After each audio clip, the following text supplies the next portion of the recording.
ఏం కావాలన్నాడు శివుడు. అంటే ఈ సృష్టిని ఎలా విస్తరింపజేయాలో నాకు తెలియట్లేదు, నువ్వే సృష్టి చేయకూడదా అని అడిగాడండి. ఇక్కడ నన్ను సృష్టి చేయమంటావా? సరే చేస్తానన్నాడు శివుడు. శివుడు సంకల్పించుకోగానే శివుడి నుంచి సృష్టి బయలుదేరింది. ఎలాంటి సృష్టి బయలుదేరిందంటే వచ్చిన వాళ్ళందరూ శివుడిలాగే ఉన్నారు. ఇది ఆశ్చర్యకరం. శివుడి నుంచి వచ్చిన సృష్టి అంతా శివుడిలాగే ఉంది.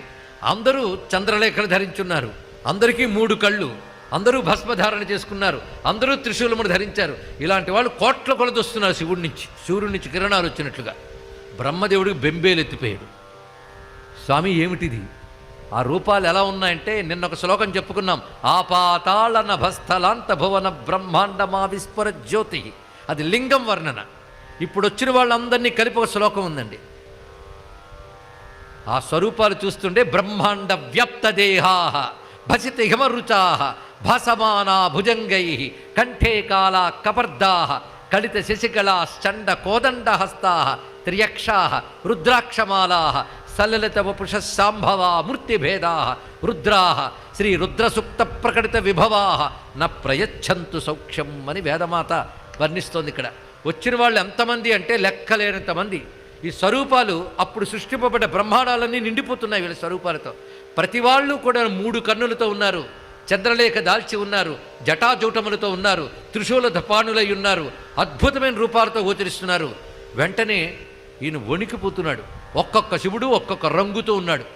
కొందరు మహా తీవ్రంగా ఉన్నారు, కొందరు సౌమ్యంగా ఉన్నారు, కొందరు తీవ్రము సౌమ్యము కలిసి ఉన్నారు.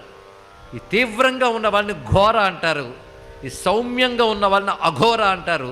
రెండూ కలిపితే అఘోరేభ్యోదఘోరేభ్యో ఘోర ఘోరతరేభ్య సర్వేభ్య సర్వశర్వేభ్యో నమస్తే అస్తు రుద్రరూపేభ్య అన్నట్లుగా అనేక రకాల రూపాలు వస్తున్నాయి. ఘోర అఘోర రూపములతో విశ్వమంతా నిండిపోతున్నారు వాళ్ళు.